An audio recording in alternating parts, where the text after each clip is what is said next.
Now is the time to shop for upgrades that transform your yard during spring backyard days at the Home Depot. Turn an empty corner into a hangout with the Hampton Bay Brook Mill 4-piece patio set. Then brighten your garden with lilacs or begonias and help them thrive with Vigoro potting soil. It's the finishing touches that really bring your space together, with low prices guaranteed. Shop spring backyard days for 7 days at the Home Depot now through May 6th. Exclusions apply. See homedepot.com/price match for details. This old house is supported by TruGreen. A thriving lawn doesn't happen on its own. It requires the right combination of seasonal maintenance, nutrient support, and a plan tailored to your lawn's unique needs. TruGreen's lawn care experts understand exactly what your grass needs to thrive this time of year, from proper fertilization and watering to tailored treatment solutions designed to keep grass lush and pest-free all season long. Whether you're taking measures to keep weeds and pesky insects at bay or giving your turf a boost before the summer heat sets in, the pros at TruGreen will ensure it's done right. As America's #1 lawn care company, TruGreen has more than 200 branches nationwide, serving over 2.3 million customers locally. To learn more about TruGreen's range of lawn care services, visit TruGreen.com to create a customized treatment plan that will keep your lawn greener, healthier, and stronger this season. Fires start fast. Getting out safely is what matters. From LAist and APM, American Public Media, it's This Old House Radio Hour. I'm Jen Largis. Did you know there's a 2-minute plan that could save your life in a house fire? The big things that we say is a place to meet. Because if everybody is able to get out a different way of the house, well, we need to know that you made it out okay. Comedian Rob Corddry returned home to discover the house that held his childhood and the perfect family inside it was coming apart. When I was finally in New York trying to get a job as an actor, I got the call to come home a week early. We want to talk to you guys about something. Your dream renovation always costs more than you think. We'll tell you how to recover from sticker shock and move forward with a plan that actually works. All of this, plus we're answering your home improvement questions at 877-864-7460. Coming up next. It's This Old House Radio Hour. I'm Jen Largis. A house fire can start in seconds, and in most homes, it begins in the kitchen. South Florida first responder and host of Fire Department Chronicles, Jason Patton, tells you the most common causes and the simple steps you can take right now to prevent them.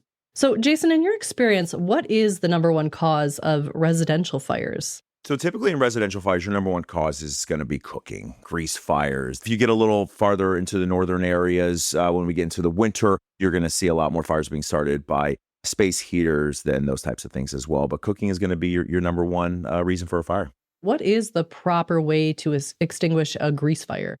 Easiest way to do it is turn off the heat source. And then we're going to cover it with a lid, something to be able to smother that fire. And then most importantly is leaving it covered until it's cooled down. When you put water on a grease fire, it immediately converts the steam. When water converts to steam, it expands 1,700 times its original size. Wow. So you've essentially just made a little bomb, and now you have flaming grease balls going all over the place, and it's not good for anything. So fire blankets are very effective. They're good. Make sure wherever you're purchasing it from is a good manufacturer. You're looking for the proper ratings on there. But when you do put it on there, smother it, and then wait until it cools down. What is one thing that people forget to do when they're trying to maybe prevent a fire from spreading? They don't realize how important a family plan is, having extinguishers, having working smoke detectors. Those are typically the big things. We say, plan for the emergency, because when it happens, you're going to be a lot better suited to get you and your family out safely. What should people look for when they're purchasing a fire extinguisher? The two big things you want to make sure is that it's an ABC extinguisher, which most of them are going to be. And then you really want to look for that UL rating. That UL rating says that it's been tested. They know it works. Make sure that the pressure is good, and if there's any kind of pressure gauge on it. But just make sure whatever you're purchasing is from a good manufacturer. So when you do have to use it in the emergency, it actually functions properly. And it's just always important to make sure that you have multiple extinguishers throughout the house. But yeah, that ABC is going to cover most of the things that you're going to come into contact with. And you mentioned having multiple in the house. How many, or where should we be placing them? One on each level of your home. You want to make sure that they're roughly 10 feet from any place that you believe might be a fire source. Make sure you have one in the kitchen. It's close enough to the oven, whether it's underneath your kitchen sink They say within 5 to 10 feet of the oven itself. I don't know how big your kitchen is. That's my entire kitchen is 5 to 10 feet, so I'm good. We're covered, yeah.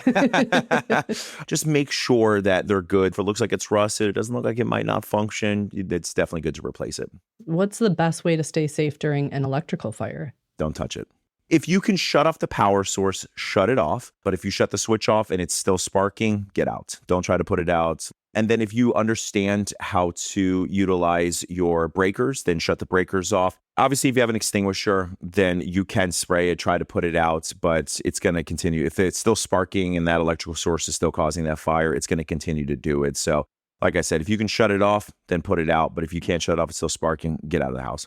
With the rise of lithium-ion batteries, how do you suggest that they don't cause a fire? One of the big things is making sure when you're charging them, it's in an open place. So whether it's a hard surface or on top of a table, it's well ventilated. Make sure you don't charge phones or any other types of lithium-ion batteries inside of sheets or in between things. Lithium-ion battery fires spread extremely quickly. They're almost impossible to put out, at least in the initial stages. The other thing is don't overcharge them. Once they're done charging, unplug them. Make sure you're using the same charger that came with it. Don't use another charger that's for another lithium-ion style. And then, is there a UL rating? Where did you purchase this from? There's been a few cases where people have purchased things and it was not UL rated and they caused really bad fires. Smoke detectors are also very important. What is the best placement for those detectors? It's recommended inside and outside of all sleeping areas in your home, and then at least on every level of your home. I would say put as many smoke detectors as you want throughout your house. The better the warning is, the faster you can get you and your family out of the home in the beginning of the fire. There's a lot of combination smoke and carbon monoxide detectors. Carbon monoxide is a tasteless, odorless gas. You won't know until you and your family are in trouble.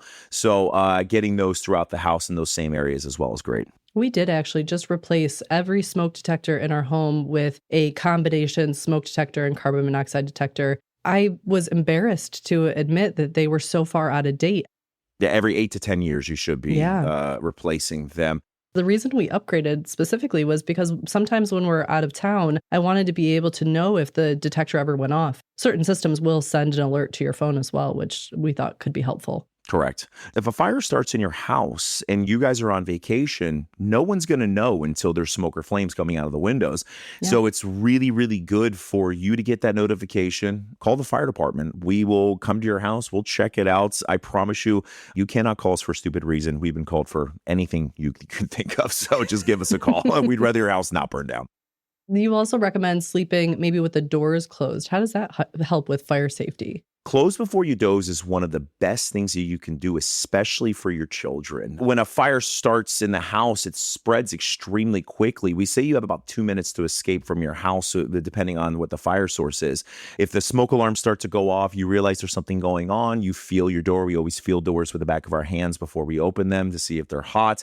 If it is hot, you can either shelter in place until firefighters get you, or you can self-extricate out a window if you're on a first floor, whatever the situation is. But it gives you the best chance of being able to survive the fire. Coming up with that plan as well as a family, what should an emergency safety plan include? It should just have a basic overview of what it would look like in a fire. And the big things that we say is if you think there's a fire, you open the door, there's smoke, closing the door, sheltering in place. If you do make it out of the fire itself or outside, is a place to meet. Because if everybody is able to get out a different way of the house, well, we need to know that you made it out okay, because that's one of the first things dispatch is going to ask, is there anybody in the house? So a centralized meeting place. We're going to meet at the big tree, and then we wait there. And then the other thing is the escape plans, making them as fun as possible. Kidda introduced something called augmented reality. So you don't even have to download anything. You literally go on the website. They'll show you what your house looks like when it's on fire. So your kids, you guys can play. All right, we got 2 minutes. You set the timer, and then you guys got to find your closest exit or find the way to get out. You got to get low because the smoke's there. Make it as fun as possible, because when the emergency happens, they're able to at least process how to get out or stay where they need to stay, that kind of thing. Fantastic. Well, thank you so much, Jason. This is amazing information and something we should all put into practice for sure. Thank you so much for having me. That was Jason Patton. Follow him online at Fire Department Chronicles for comedy sketches about fire safety. Right now, we're answering your home improvement and DIY questions. Call us now at 877-864-7460. That's 877-864-7460. Or you can leave us a voicemail anytime. Hello, you're on This Old House Radio Hour. Hi, my name is Diane Bryce Bronk, and I'm calling from East Lyme, Connecticut. Hi, Diane. What's your question today? I'm working with my son to try to figure out the best fix to close up a large gap along the back of a corner wall in his kitchen between the back edge of the countertop and a wall that turns out was not square. When we were installing these standard, like big box store, 25-inch deep butcher block slabs, we saw that the front edge was a perfect fit for the base cabinets and the sink. But as the countertop kind of goes along the wall into the inside corner of the kitchen, the back edge no longer makes contact with the wall. The wall just is not square. So one thought was to cut a butcher block wedge and sort of tap it into the countertop itself. Another thought was sort of bulking out the backsplash in that back corner to cover the hole. But anyway, we are stuck, and we would love to hear how you professionals would approach something like this. Well, thankfully, we have a professional. We've got Zach We're a general contractor for the show here with us. Zach, in your professional opinion, she's given us a lot of options here. What are you thinking? Let's not oversell the professional part. There's no bar to entry into my business. Yeah, I think you know exactly what your options are. You said it right away. Stick a wedge in there. Not a bad idea, but to do it properly, you really have to remove the counter because you're going to want glue and clamping force on that piece you're adding. And you've probably already put in the sink and the faucet, and that means undoing all that work. Yeah. So I imagine you're not loving that option, right? That's the least appealing, to remove all of that stuff for sure. Yeah. I mean, it's not impossible. If you're planning on putting a backsplash in that's somewhere between 1/4 and 1/2 inch thick, then you don't have to have the most perfect wedge, if you know what I mean. You could have a wedge that's 1/4 inch short and then start banging shims in to sort of act as the clamps on the wall. Okay. Say you install it and it's a little bit high in places, you could come with a multi-tool or an oscillating tool and sort of trim it down flush, and then you'd have to sand in there, which isn't tremendous fun, but it is doable. So, I like the way you say these things. Isn't tremendous fun. That's a nice way of saying it's going to be a pain. Yeah, it's going to be a pain because you're probably working in the corner with like a cabinet over your head, right? And, blowing all this dust into the kitchen. But I think the easiest one is to do, a backsplash made out of butcher block that just saddles over it and it's only 4 inches tall and it covers the gap. Or you kind of split the difference. So maybe it's a 3/4 inch thick backsplash. And at that corner where it's 1 inch you're trying to cover, you sort of hold that off the wall a bit. And then there's a 1/4 inch gap that you have to caulk or fill or pack out with more butcher block in that one area. But that idea takes a little less finesse. But we haven't even crossed off the idea of introducing like a bread box here. Like some sort of a built-in bread box. Yeah, a built-in bread box. Something else that does a little bit more covering than your toaster. Yeah, you know what? My wife and I, we do a lot of high-end kitchen renovations, and then we have to stage them. And our move is, leaning a cutting board against the wall at the backsplash. It's a great look. Just screw it in so you can't remove it. Oh, that's a great idea. It's the weirdest thing. I need to use your cutting board, but it's screwed to the wall. What do you mean? Then I always know where it is. That's really a great idea. Just lean the cutting board and that's it. If your focus is ease and budget, putting a 4-inch piece of backsplash that's made out of a similar material is the way to go. It's going to be the easiest. And although it's not perfect, you can caulk and sort of play the fade, as we like to say in the business. So you're going to cheat it forward a bit in that corner where it's rather large. And I think you'll be surprised with how much you notice that gap less when it's up and it's on an inside corner that you look at less. All right. Diane, we wish you luck with it. Yeah, thank you. I appreciate your input, and we will certainly give these options a try. Thank you so much. Take care. Take care. Bye-bye. Coming up, we answer more of your home improvement and DIY questions. Call us at 877-864-7460. That's 877-864-7460. It's This Old House Radio Hour.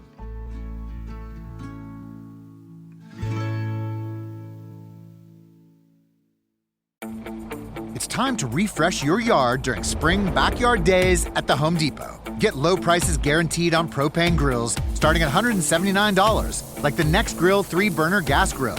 Or get $50 off a select Weber Spirit grill and bring big flavor to your backyard. Then set the scene with Hampton Bay string lights that bring it all together. Shop spring backyard days for 7 days at the Home Depot, now through May 6th.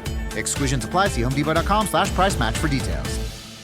It seems like just yesterday when I captured my son's first steps or when we recorded his soccer games on VHS tapes. Those moments are gone. But the old home movies and pictures don't need to be. That's why my son created Legacy Box. That's right, Mom. Over 1 million families have used Legacy Box to digitally preserve their old home movies and photos. Simply fill Legacy Box with your old camcorder tapes, film, and photos. They will professionally digitize and send them back on DVDs, thumb drive, or the cloud. With Mother's Day around the corner, it's the perfect time to get your Legacy Box and save your family's history. After all, few things are as important as protecting your precious memories. Give your mom a Mother's Day present she'll never forget. Take advantage of our Mother's Day sale, which starts now. It's our best deal of the year. Save up to 60% off. Visit legacybox.com/keepsake and for a limited time, get an incredible 60% off your order. That's legacybox.com/keepsake for 60% off. legacybox.com/keepsake. Today's episode is supported by Fast Growing Trees. Spring is here, and it's the best time to get your yard ready with Fast Growing Trees. Every plant is grown with expert care, receiving the right water, nutrients, and sunlight it needs before it reaches your home, so it can thrive in your yard. Plus, their Alive and Thrive guarantee means your plants arrive healthy and ready to grow, no green thumb required. You even get ongoing support from plant experts 7 days a week to ensure you can grow with confidence. Right now, stock up for spring with the plants and trees you need. Select varieties are up to half off. And listeners to our show get 20% off their first purchase when using the code THISOLDHOUSE at checkout. That's an additional 20% off at fastgrowingtrees.com using the code THISOLDHOUSE. Fastgrowingtrees.com, code THISOLDHOUSE. Now is the perfect time to plant. Let's grow together. Use This Old House to save today. Offer is valid for a limited time. Terms and conditions may apply.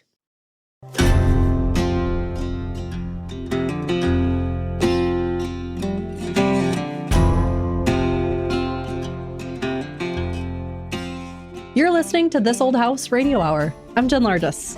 Right now, we're tackling your home improvement and DIY questions. Call us at 877-864-7460. That's 877-864-7460. Or you can leave us a voicemail anytime. Hello, you're on This Old House Radio Hour. Hi, this is Brendan Dawson from Andover, Minnesota. Hi, Brendan. What's your question today? Well, I bought a house built in the 90s, and the basement has a waterless in-floor radiant heat system. And I have to replace the boiler. Okay. And so my question is, everything about this boiler looks like a regular hot water heater, except a plate on the side says that it's suitable either for potable water or radiant heating. Do I need to replace it with a special boiler, or is an off-the-shelf water heater sufficient? Okay. Well, to help answer your question, we have Ross Trethui, a building engineer for the show, and Zach Detmore, a general contractor for the show, both here to help. So, Ross, how does this technology typically work? Hey, Brendan. So typically, you're going to have a gas boiler that's going to create hot water and then feed that in through the radiant tubing that's in the concrete slab. Mm-hmm. And so it's a circulated water. It's warm water. It's closed loop, meaning it's not like shower water. Yep. And that's done with that gas condensing boiler. That's typically how it's done. Okay. So it sounds like they installed a gas water heater, but have piped it in such a way that it provides your hydronic radiant floor heat system with hot water. Does that sound right? Correct. Yes. Ross, this sounds like a strange thing to me. Is it a strange thing? Because normally we have a boiler that is, that's providing heat only when it's being called for. In this situation, it's keeping water warm all the time, even when it's not being called for. Am I not understanding how these systems work? Yeah. So if it's a traditional water heater, It's going to be, a 70 to 75% efficient water heater. And so it's a relatively low efficient way to heat water. And then depending on the controls, you're right, it could be keeping that tank warm year round. Some of them run on a thermostat, meaning external demand. Some of them have outdoor reset, but it's a on-off gas water heater. And so there are obviously far superior ways to do it. And one of those would be a condensing gas boiler, because then you get to 95% or 97% efficiencies, and it only runs when you need the heat, and it doesn't store any water, meaning it's just a pass-through heat exchanger. Have you ever seen that before? Or is it a cheaper way to do it, or is that just totally off the wall crazy? If you're trying to go like low bid, low cost, that's the way you go. Because a gas water heater that's 70% efficient, it's going to be like $500, $600. And then a stainless steel, high efficiency gas boiler is going to be starting out probably in, 2000. It's definitely more expensive for sure.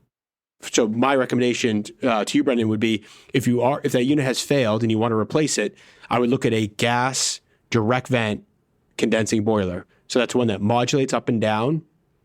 So you get variable speed capacity. It also has 95 to 97% efficiencies, so much higher than what you have now.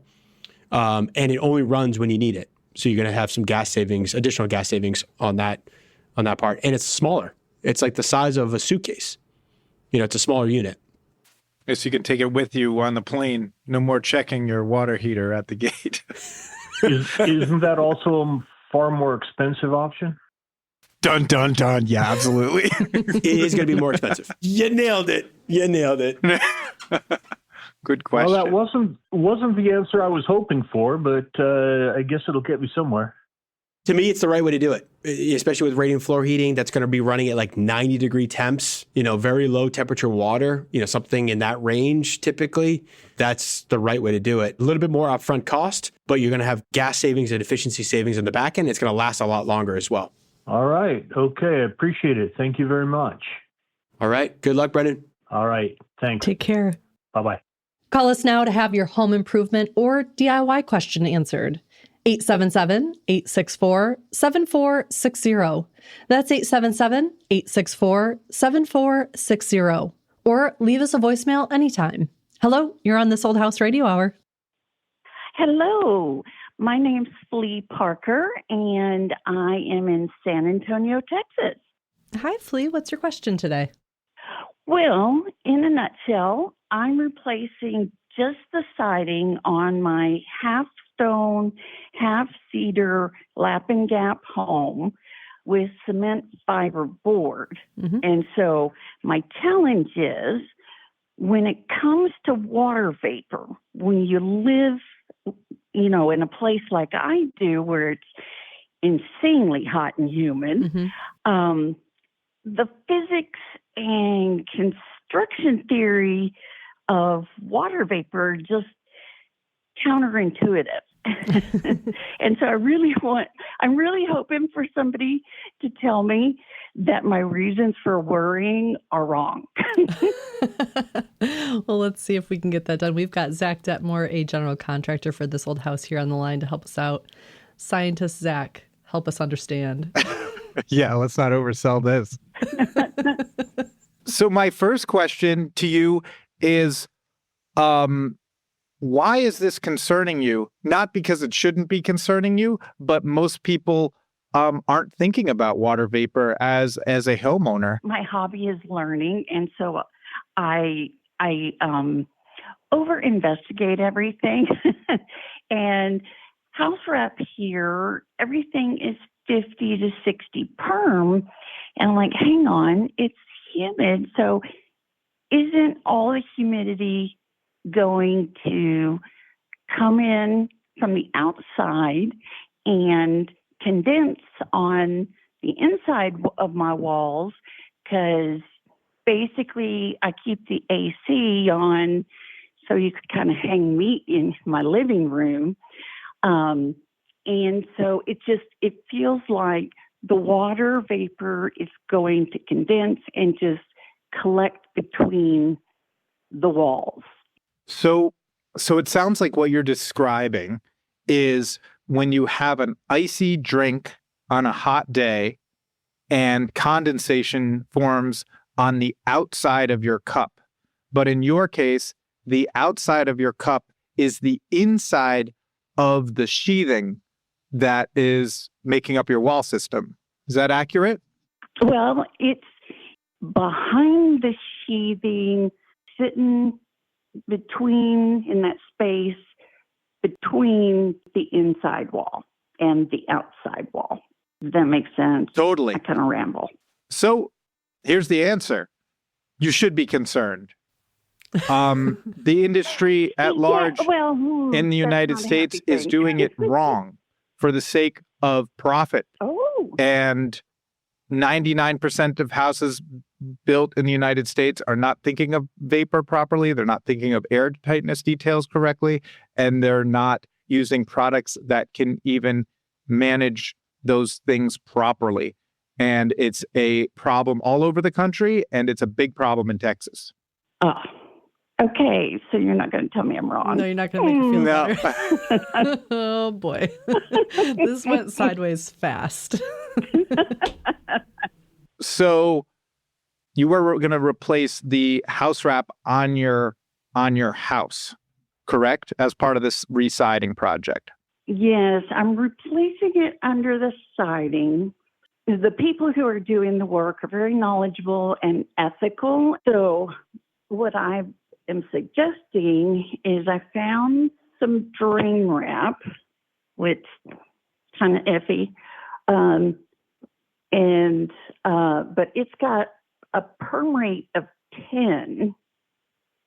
And then I'm asking for pressurized plywood that goes under that, because it'll absorb water, but the drying potential is better, and I don't have to worry about plasticization and formaldehyde emission. Do you know, you're incredible.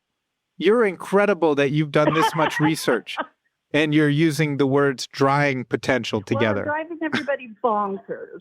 This is a triumph for you. These people should hire you. So I think that's great. If you're 10 perms is minimum. 20 to 40 is ideal. Okay. But I would say 10 is acceptable in the WRB. I always because air tightness is more important, because once you poke a hole in your house wrap, which you're doing with all these nails, that creates a place where air can get sucked in and condensation can form behind the house wrap. So if possible, using a peel and stick product that is sort of self-sealing, that's going to do a lot to protect you, because air tightness can actually, you could have 40 perms in your house wrap, but if it's not detailed correctly, then it doesn't really matter, because air's just coming in behind it, right? So that's why I love a peel and stick product, which is probably what you're talking about with the drainable one. I'm going to just tell you, I can't tell you the exact right thing to do because I don't work in San Antonio, but I can tell you that your instincts are 100% right. Whatever research you've done is bang on the money, and go with your instincts. You got this. Yay. Is she happy or sad? We don't know. I just wish I wasn't worrying about it. Well, we thank you so much for the call. Okay. Y'all have a thrilling day. Thank you. You too. Take care. Bye-bye. Bye. Call us now to have your home improvement or DIY question answered. 877-864-7460. That's 877-864-7460. Or you can leave us a voicemail anytime. Hello, you're on This Old House Radio Hour. Hey, this is Kate from Winston-Salem, North Carolina. Hi, Kate. What's your question today? Well, I have a 1920s renovated bungalow home, and I've noticed around the cabinetry and between the ceilings and some of the wall mounts that the caulk is cracking. I have replaced it, and then the next season, of course, it cracks again. So I'm really calling to find out if there's a different product or a treatment that I could use to stop that cracking. All right. Well, we've got This Old House general contractor Zach Detmore and painter Mauro Henrique on the line. Kate, this is I think a pretty easy question today. What do you think, Mauro? Well, it's up on the cabinet. So any clue and what kind of a caulking they was use, Kate? It's what you'd find at most of the big box stores. It's window, door, siding, and trim. Here it is: superior flexibility and crack proof. Liars. Do you see the words elastomeric on the tube there? I do. Premium elastomeric interior exterior sealant. Gotcha. You said you redid it. What time of year did you do it? Did you do it in the winter when those cracks were big, or did you do it in the summer when those cracks were small? I probably, I can't really recall. They started coming back out this winter, so I noticed them. I would imagine I redid it in the spring, and then they looked fine for a while. Yeah, so I don't know if we can ever answer a question because, what do we know? We're not even at the house. Not really selling us here. What we can do is give you the fundamentals of understanding how elastomeric caulk should be applied. So when you see a gap forming in a previously caulked area, two things are happening, right? Either there is such a small amount of the sealant that it can't stretch to fill that gap, right?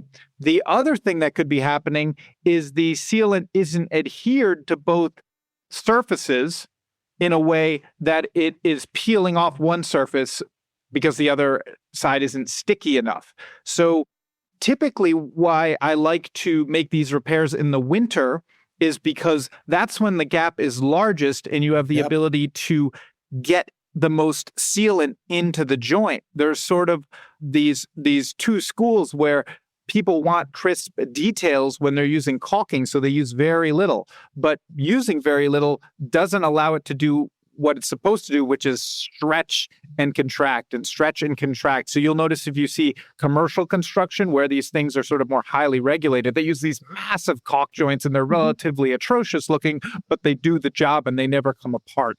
What you really want to do is get the sealant not only between the two surfaces, but into the joint, because that's going to create this keying in effect and create more of a sticky surface. So understanding that that's how it works is going to help you sort of understand whether you're doing a good job. If you're really doing less than a 1/4 inch wide of sealant, it's not going to do anything. And that would be if you're trying to sort of fix hairline cracks. So what really needs to happen is it be removed at the time of the year where it is as dry as possible. Typically, I think of that as like beginning to mid-February.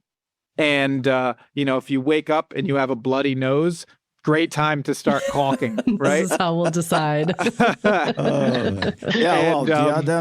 other thing too, make sure when you're ready to fill up those gaps, you mentioned the kitchen cabinet, so you might be cooking, the caulk would not adhere well. So make sure that it's really super, super clean and dry. Yeah, that's a great point.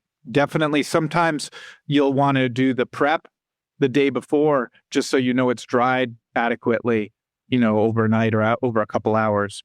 The other step to that I always do in a situation like this, I would get like maybe a 400 grit sandpaper or 600 grit, just slightly sand, just create a little rough in there so the caulking can also get a better grip to the surface. So that also helps. Okay.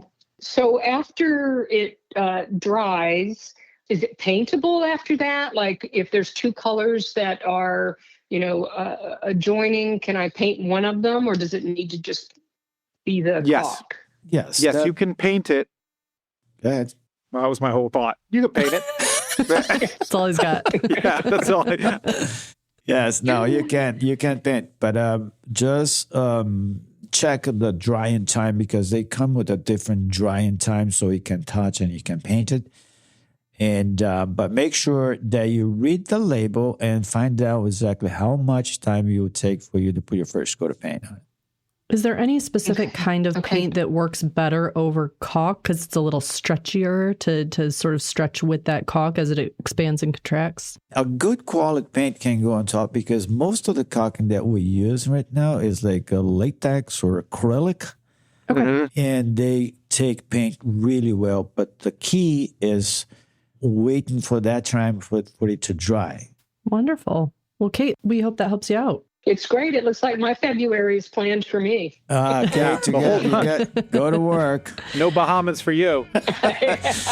We wish you luck. All right, take care. Bye, Kate. Thank you so much. Bye-bye. Take care.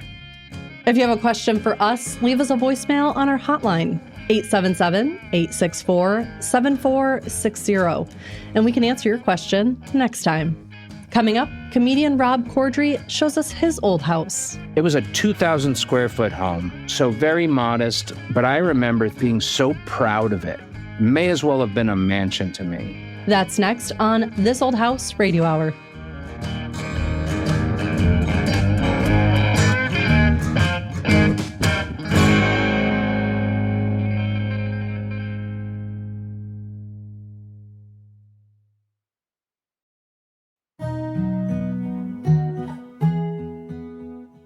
It's This Old House Radio Hour. I'm Jen Largis. Coming up, another Contractor Confidential. We tell you how to bounce back from sticker shock when that quote on your dream renovation is higher than expected. But first, we go to Weymouth, Massachusetts, where comedian Rob Corddry grew up in a house that felt solid on the surface, until it wasn't. He learned to take what's confusing and uncomfortable and turn it into something funny. Hi, my name's Rob Corddry. I am an actor, and this is my old house. The house I grew up in, it's in Weymouth, Massachusetts. It's a Cape Cod-style house built in the 50s. It was a 2,000 square foot home, so very modest, but I remember being so proud of it. May as well have been a mansion to me. I loved when my friends would drop me off and I could just show off my house like, this is me. And feeling such pride in it. And I guess what I was really feeling was pride in coming to a home that didn't feel broken. We were a family, 3 kids, 2 parents, 2 cats, a dog. It was fairly clean-cut Americana with a little sarcasm added in. So when you pull up out front, it was off-white, a small driveway. To the left there, you'd have your 2 windows flanking the front door, which was red. And then there was the door that everybody used, because no one ever used a front door. There was a big elm tree in the front yard, hedges going down the side of it, and the driveway was lined with a stone wall, which would get smaller and smaller the older I got. When you walk into the house through the family room door, there's a wood-burning stove. You shut the door and then you realize to your right, there's this huge model of a ship that has no connection to you or your family whatsoever, and it's just there. When we moved there, I was in the 2nd grade. I had 3 built-in bookshelves in my room, and one of them was full of National Geographic magazines, ranging back through the 60s. It was amazing. But then as I got older, of course, the room changed a little bit. I went through this period where I bought every heavy metal magazine I could and cut out pictures of Motley Crue and created on one wall this Motley Crue collage. I loved Motley Crue, man. This was like the girls period. My father's workspace down in the basement should have been off limits. I really started getting into flammability. As a young kid, the fascination that a liquid can be lit on fire. There was a lot of denatured alcohol down there. So I would put that in a glass and light it on fire. And then sometimes the glass would explode and I was like, oh my God, this is it. It's over. Oh, there was so many ways to die down there.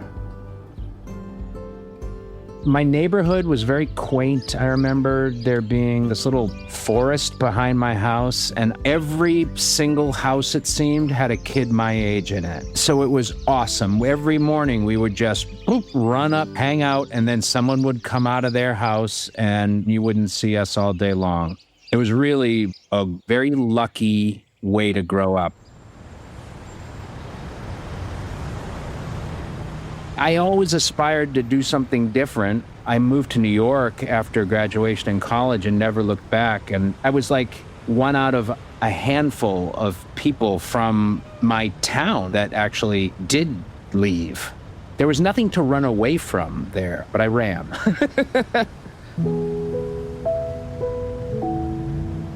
When I was finally in New York trying to get a job as an actor, I got the call to come home a week early. Instead of coming home for my dad's birthday, come home for Father's Day. We want to talk to you guys about something. And I was like, oh my God, she's coming out of the closet and they're breaking up and selling the house. My friends were like, what are you talking? Coming out of the what?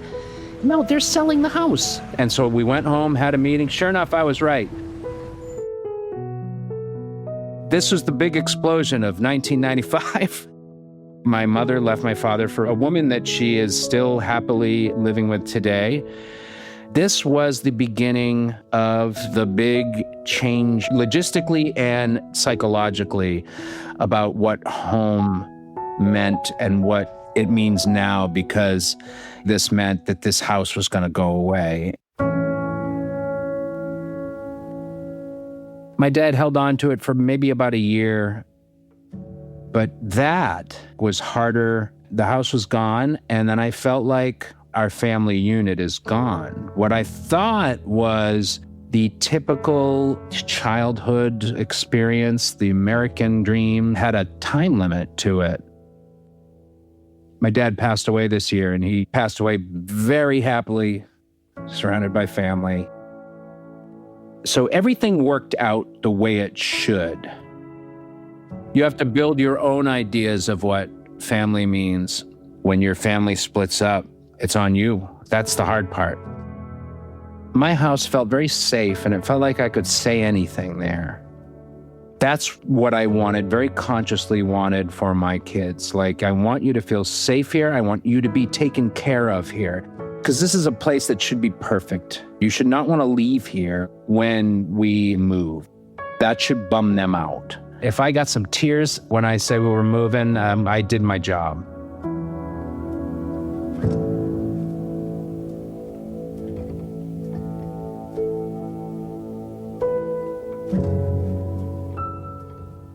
That was Rob Corddry. You can see him in the new AMC TV series, The Audacity.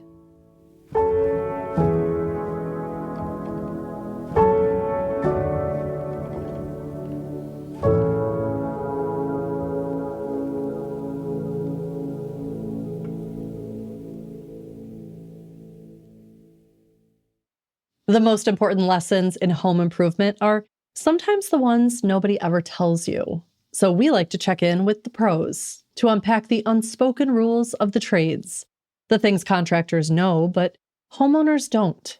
This week, what to do when your renovation quote comes in higher than you were expecting. Hello. My wife and I recently bought a home, and we are finally starting to tackle our basement renovation. This is our first time really hiring out for a big job like this, so we are just starting to get quotes, and they all seem really pricey. We were wondering, are there some ways we can get the price lower? In studio to answer this question is Zach Detmore, a general contractor for the show, and his business partner and wife, Camille Detmore. Their new TV show, This First House, is now streaming free on the Roku channel. Zach and Camille, thanks so much for being here. Thank you. Thanks for having us. So, Zach and Camille, what are some ways you've worked with clients when they get sticker shock? Sort of my approach is just education at first. So helping them understand the essentials, right? What are those costs that you cannot work around? Drywall, lumber, flooring, materials, an electrician, right? And then once they understand those, then that's sort of their rock bottom, right? And then everything else from that is a add-on.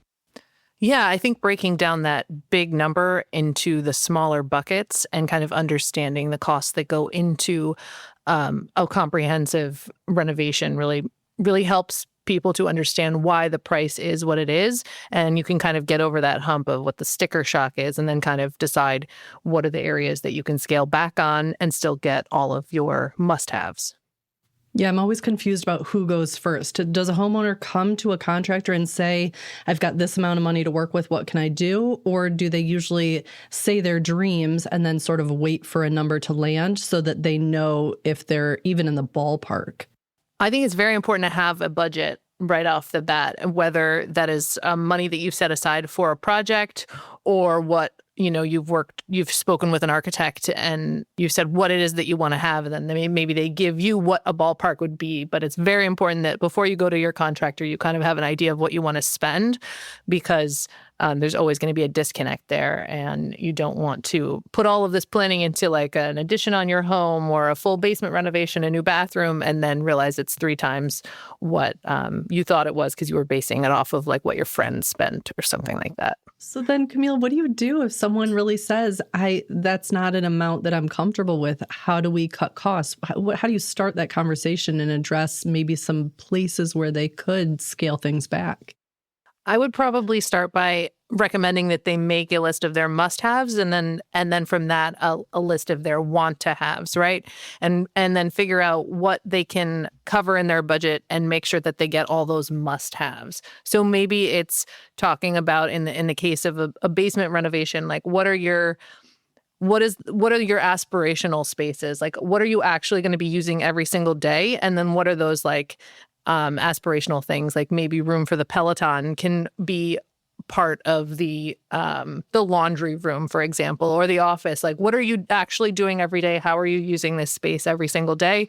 Those are the top priorities. And then the want-to-haves could be, secondary. So you could have spaces do 2 things at once since you're not doing everything every day. The good old pros and cons on a piece of paper. Exactly. The must-haves and the I wish. Exactly. We all have them. Mm-hmm. So what are some of the hidden costs then that people maybe don't consider? The biggest hidden cost with a basement renovation that everybody misses is actually not part of the basement renovation, but part of every renovation that follows. So if you want to add a bathroom or renovate your kitchen or add a car charger, whatever it is, typically those utilities are in your basement. And typically getting to those utilities is more expensive after you've finished your basement if you've finished a substantial portion of it.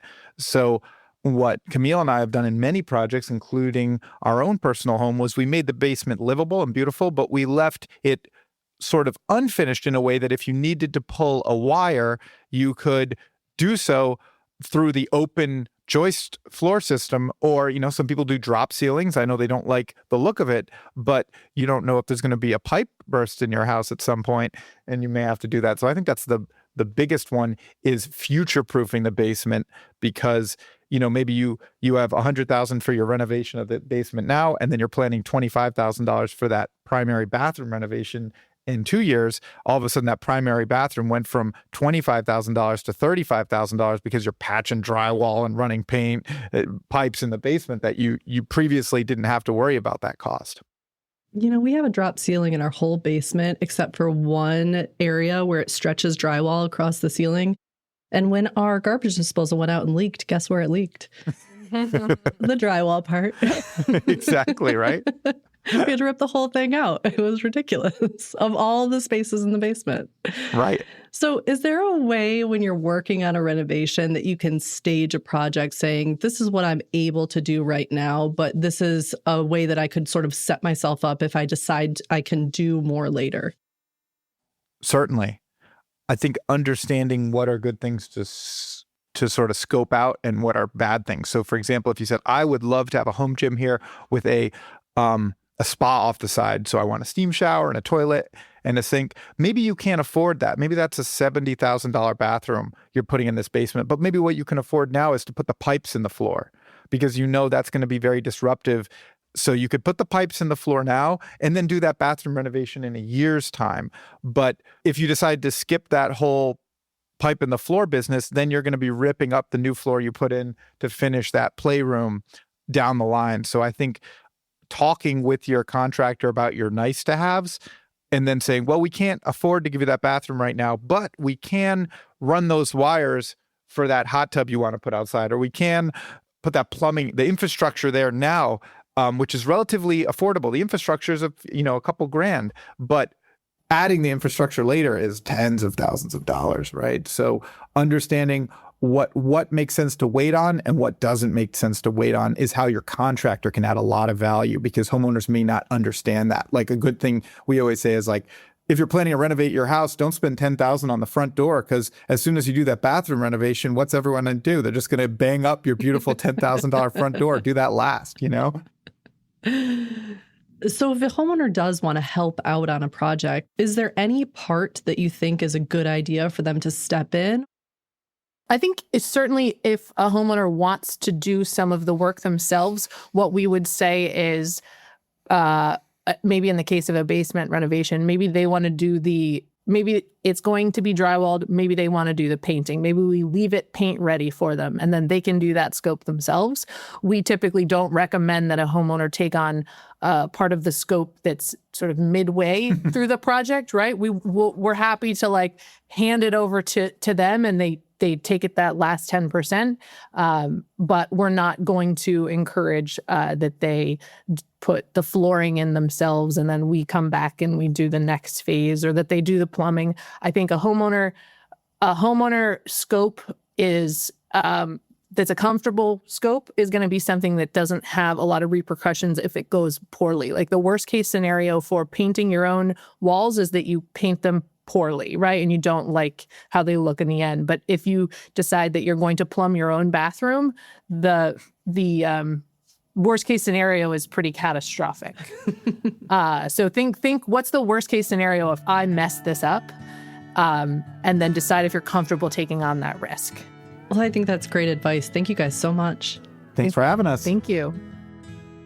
That was Zach and Camille Detmore. Their new Roku Originals streaming series, This First House, follows two families as they navigate buying their first house and learn how to maintain and improve their home with Zach and Camille. This First House is now streaming for free on the Roku channel.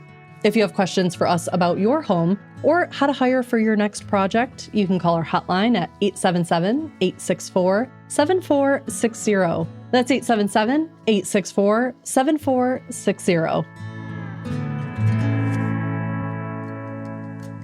And now it's time for one last thing, my favorite tool. Hey, I'm Zach Detmore, general contractor for the show, and my favorite tool is a shop vac. Any sort of wet, dry vacuum. Man, do we use and own a lot of these in our construction company. And I think any homeowner should have one. These tools are amazing. Sometimes you have, the Christmas trees coming out and you don't want to clog up your normal vacuum. The shop vac's perfect for that. Or detailing your car. You could also take the hose and put it on the exhaust and use it as a makeshift blower or leaf blower to clean and blow things out, or inflate like an inflatable pool. It's just such a useful tool. And my only recommendation for you is look at the decibel rating when you're buying them. There are certain ones that are quieter. These things are super loud. So sometimes it's worth spending an extra $20 or $30 to get one that's a little bit quieter to make using it more of a pleasure.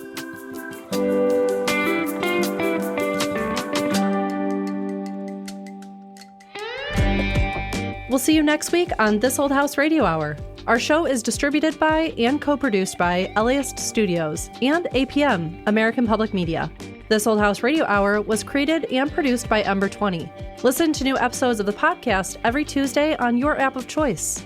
You can follow This Old House on all the socials at This Old House, all one word. We'll see you next week.